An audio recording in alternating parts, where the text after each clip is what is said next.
Thank you very much, Honorable Chair. First, let me start by saying that I want to laud the leadership of the majority and the minority sides that have brought this motion this morning. And to just say to the Honorable Senator Aaron Cheruiyot that you will struggle, my brother, to make a better speech than what you've made this morning. And I am sure it has given a lot of hope to a lot of people in this country that, in fact, this institution of the Senate can rise to the occasion when other people are failing. They say that with great power comes great responsibility. And I don't think that in this House there was somebody with a greater responsibility, leader, to set the tone for the discussion that we want to have this particular morning. I think I hear what Kenyans are saying. They want to see from the leadership of this country contrition. They want to see remorse. They want to see us taking responsibility for everything that has happened, that has led us to this particular moment. And allow me to follow in your footsteps and also tender an unreserved apology to the people of Kenya if I have contributed in any way by my conduct, by my speech, to bringing the country to where it is today. I apologize for that. Honorable Speaker, as a senator of Nairobi, you know that Nairobi has borne the brunt of the protest, of the killings, of the loss of lives, of the loss of property. As we speak right now, we have 39, as of the last count, people who have lost lives across the country. And more than half of that, at least 19, have been killed in the city of Nairobi. Honorable Speaker, out of those 19 that have died in the city of Nairobi, between 6 and 8 of them, the numbers are yet to be confirmed, were actually very parliament. And as we join our country and our colleagues in mourning, I also want to take this opportunity to send my heartfelt condolences to all the families that have lost their loved ones in this particular protest. Of course, Honorable Speaker, because we have been the epicenter of these riots and protests, we have a lot of damage that has been done to public and private infrastructure. We have lost a lot of property. In fact, the value is unknown. We will need time to actually do an audit of all the property that has been destroyed. Businesses in Nairobi CBD have been shut. There have been all sorts of claims, Honorable Speaker. There's people who have come to me and even talked about ethnic profiles businesses, that it's certain communities that are being attacked and others are not being attacked. We are in a place where we have never been in terms of the crisis that is facing us. And all I hear the young people of this country saying is that we as a leadership now need to stop talking. We now need to stop talking and want to listen to these young people. Honorable Speaker, I have been turning down invitations to media houses because I'm asking these media houses, why don't you invite these Gen Zs themselves to tell you what it is they want, to paint a picture of the kind of country that they want? Would you believe it, Honorable Speaker? The many Gen Zs who are being invited to these TV shows are afraid that they will not leave that TV station and get home because they are afraid of being arrested or detained outside those TV stations. And the conversation here, Honorable Senator Cheruiyot, is that we now need to do certain things to facilitate a conversation to happen, starting with what we are doing here. We need to show remorse as leaders. We need to stop threats to people who are... I am in a WhatsApp group, somebody is sharing what is it called, a charge sheet of someone who's being arraigned in court because they said Ruto must go.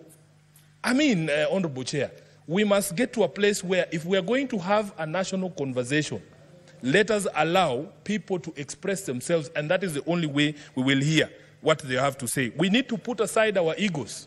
I know some of the things that we are being told and the things that are being directed at us is very humiliating. As leaders, we are not accustomed to this. But, Honorable Speaker, it is a time to set egos aside and just listen. There is something very profound that the majority leader told me yesterday. He said, Sifuna, right now, there are no more political goals to be scored. There isn't even a political game now going on because all of us in the political class are actually indicted by the people of this republic that we have failed in terms of what we need to do to get this country where it's supposed to be. I have shared an example here that on the day of the 25th of June, Rado was being stoned in the city of Nairobi. And by the way, although it is a car that is popular with members of parliament, very many Kenyans actually drive this car. It is one of the most ubiquitous car in the streets of Nairobi. So imagine you being a doctor or a lawyer, you have nothing to do with parliament, driving around the city and people attack you because of the car that you're driving. It is a problem that we have to solve. By our own conduct, we have put all of us in the line of fire. An MCA leaving the County Assembly of Nairobi, one of the nominated MCAs, was attacked, Honorable Speaker. And yes, she was, her car was badly damaged. She was badly hurt, including her driver. She had to get surgery. By the time people are saying, oh, stop, this is not a member of parliament, or this is a member of the National Assembly, you are already dead. That is what we are saying. We need to come and rise above all these differences that we've always had to have a conversation about our country. Kenya has changed forever. We must not allow us to go back to the bad manners. I was seeing clips of young people on TikTok saying they are very happy there are no more strobe lights, there are no more sirens, people are not overlapping. They are asking where have all these big vehicles gone in the streets of Nairobi. Honorable Speaker, I saw a newspaper article in the Standard today saying that MPs are in hiding, members of the National Assembly are in hiding. And the question is, where are these members? I'm very proud to be a senator today, that we are not hiding from the people. We are here to actually take responsibility for all our actions and to try and assuage or deal with the problems that we have contributed in bringing about. So, Honorable Speaker, there are things, in my view, that we can do. And this moment does not call for us to tell the young people what to do. We need to demonstrate that we are hearing what they are saying and look at ourselves in the mirror, Honorable Speaker. It has to be about us. We start with the House of Senate and the House of Parliament generally, so that we are able to demonstrate that we understand what these young people are saying. So in my presentation, Honorable Speaker, I will be proposing that we don't tell anybody else other than ourselves what we are going to do going forward to try and help this country to move from the quagmire that it finds itself in. And there are very low-hanging fruits. My friends here have spoken, for instance, about the supposed salary increments. By the way, in defense of the SRC, I know many of you have bashed them here. That Gazette notice that is in the public domain and discussion right now was published on the 9th of August 2023, the day we went for elections. I am telling you, because it is supposed to be 2022, 9th of August 2022, because it's supposed to be that members of parliament, when you go for elections, people should know how much money you're going to make in advance. And the role of setting salaries was removed from us. The public still thinks that Sifuna has the power to increase his own salary. I do not have that power. That power is in a constitutional commission called the SRC. Honorable Speaker, what we need to do, and I'm very happy my colleagues who have gone before me have said it, in all honesty, nobody asked for that increment. Nobody that I know. Personally, I never asked for that increment of 14,000 shillings. Tone deaf if we're going to insist that we get that increment this particular year or next year, when the economy is in the doldrums, when many Kenyans have nothing to put on the table. So I also support the proposal by members who have spoken before me that we formally resolve that we as a Senate are not interested in any additional salaries this particular financial year. Number two, Honorable Speaker, we need to relook at our budgets in this House, and see where we can make major concessions and cuts for members of the public to feel that we are actually lessening the burden and not increasing the burden. And I want to give a personal example, and you'll forgive me if I'm giving out house secrets. Honorable Chair, when I became the Deputy Minority Whip, I was allocated a vehicle, a GK vehicle. On the first day that I used that car to go home, I passed through the expressway. I was shocked, Honorable Speaker, at the amount of money that is on my ETC card for my parliamentary car. As of this morning, when I used that same car to come here, there is 377,000 Kenyan shillings on my ETC. There is 377,000 Kenyan ETC of the vehicle that have been given by Parliament. It does not make sense. It does not make sense, Honorable Speaker.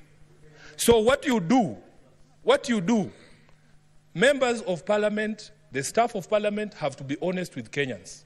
In the way the budgets of parliament are prepared, there are ways and means of reducing the expenditure in this house in a manner that will reduce the burden on taxpayers. I honestly do not need all that money. Even if I ran up and down the expressway for a year, I would never exhaust 370,000 Kenyan shillings. So, Honorable Speaker, we must do this so that we demonstrate to the people that we are serious about what we are talking about. Number 3, Honorable Speaker, I want to speak about something in the motion. The Majority Leader proposed that National Assembly should reconvene so that they deal with the question of the presidential memorandum on the finance bill. Mr. Speaker, just as a constitutional lawyer, we in the opposition or in the minority have a different take on how this finance bill should be dealt with. Honorable Speaker, if you look at Article 115 on what should happen to a bill when it is sent back to Parliament, 115 sub-article 3, it says, if Parliament amends the bill fully accommodating the President's reservations, the appropriate Speaker shall resubmit it to the President for assent. What that means, Honourable Leader, is that he sends something back after that process of consideration of his memorandum. I do not think the Constitution envisaged a situation where you are sending a blank document from Parliament to the President for assent. Because what the presidential memorandum is proposing is a deletion of all the clauses contained in the finance bill. So you will have an empty piece of paper. It will have nothing on it. Then you are sending it back to the president for assent. What is he assenting to? So the proposal that has come from Honorable Tiende Amolo, for us, makes a bit more sense.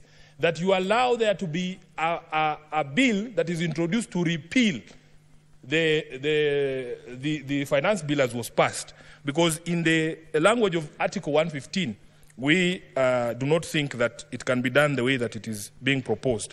So, Honourable Speaker, another thing that we can do, let there be a public pronouncement from the head of state that we are going to stop these arrests, these abductions that have been ongoing, free everyone who's been arrested because of this protest, as the Majority Leader said, honor our dead and the people who are still in hospitals.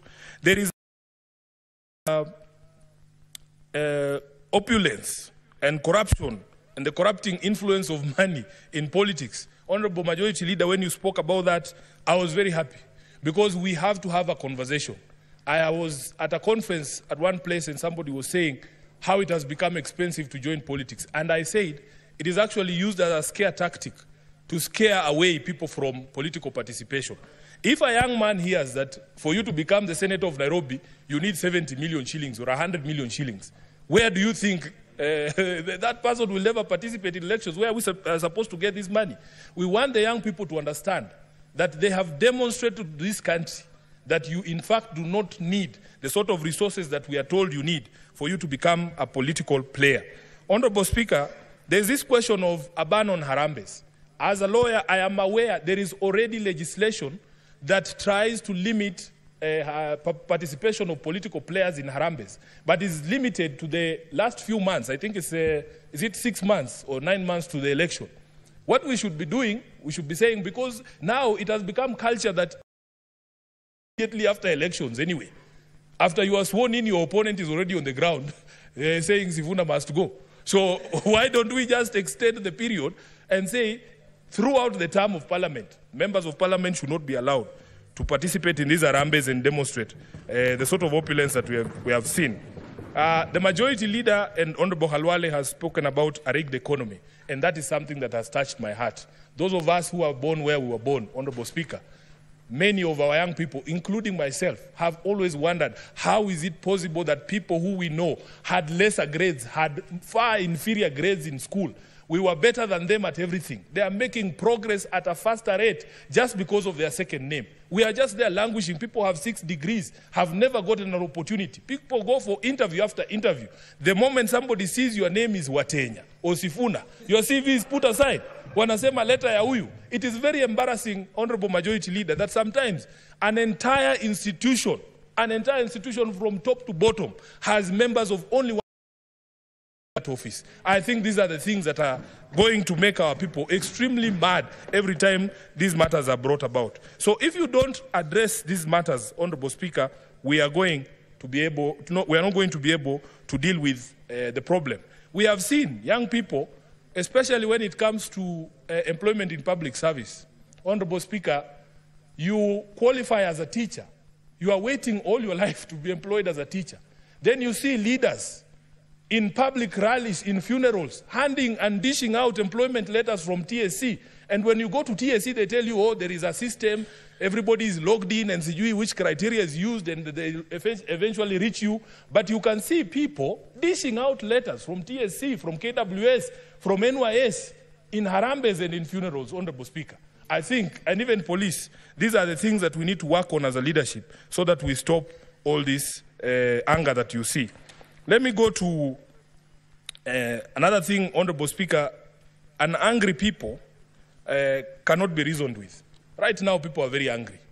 And this is why I'm trying to, explain to this House that we are not going to be prescriptive in how we deal with this issue. Honorable Speaker, that we can demonstrate to the country that at least there is a place where a conversation can be had. Senate is the only House of Parliament that goes to the people. We don't fear the people. That's why we are still here. So if it is possible for us, even if it is going to Uhuru Park, as somebody has suggested, we are ready to be insulted because at some point we deserve to be insulted. But at the very end of those insults, I think we will be able to pick some few things. Honorable Majority Leader was telling us a story of how he logged into one of the Twitter spaces, and he said there was maybe 60% expletives and insults, but 40% was good material, and it has inspired even the speech that he made this morning. So let us put ourselves at the disposal of the people. We should be available to the people so that we deal with this. On debt, I agree with you, Honorable Majority Leader, that there has to be a public audit of all Kenya's debt so that we know what the truth about this is. On budget, we have explained, and I've given an example here, of how we feel that sometimes our budgeting process is padded in such a way that it allows for budgeted corruption. We have estimated, Honorable Speaker, at least those of us on the minority side, that we can do away with at least 1 trillion shillings in this budget. And we don't need to punish anyone. We just need to cut on expenditure in our own institutions. I will go to some of the proposals that I have received from members of the public. Number one, Honorable Speaker, there needs to be an audit of all appointments from September 13th, 2023. Because as Honorable Senator Halwale spoke and said, there are some offices that have been created that we do not even understand the basis of their existence. Look at the number of advisors in government. There needs to be a public audit of all these advisors. And tell Kenyans why it is okay for one office of the advisor on the economic matters, Honorable Halwale, to have more money for travel than 9 committees of this House combined. It doesn't make any sense. So the specter of personal assistance in government, we need a public audit of that. There was another office that was created, and this one you'll forgive me, Majority Leader, of faith intercessors. We need a public audit of who are these people and why are they earning public money. Honorable Speaker, I had occasion to see one business card of one of those faith intercessors. It was the most powerful business card I have ever seen in my life. Honorable Speaker, you have spoken about the office of the First Lady, and I am happy that the President himself took a first initial step to say that office will cease existing from, I think he said, Monday of this week. It had 285 employees. I am telling you, the Deputy President, the wife of the Deputy President's office, 100 employees. Honorable Speaker, we cannot continue like this. Then there is a specter of retreats, and this one, we are all guilty as members of this House. We need to look at our retreats, whether the retreats we are taking are necessary, whether these meetings cannot be had here, whether those resolutions cannot be. And then in the independent commissions, in the ministries and in corporations, I was just being told that there actually also exist fake retreats. There's something called a fake retreat, where there was no retreat, but people are being paid for going on a retreat. Then on the foreign trips, Honorable Speaker, these are things we all understand. Let us be able to demonstrate to the public that we're actually serious and we hear them. Just one more minute. Let's add him 1 more minute to conclude. And then on the ODPP, I was just conferring here with my friend, the senator for Migori. We were shocked when we heard that a plea bargain had been entered in the Migori corruption case, that a governor who's have been accused of stealing billions of shillings has agreed to return 300 million, and then the case is withdrawn. I want to call for an audit of all the in the past 12 or 24 months, Honorable Speaker, so that we understand the legal basis for the withdrawal of these cases, because this is where we are failing.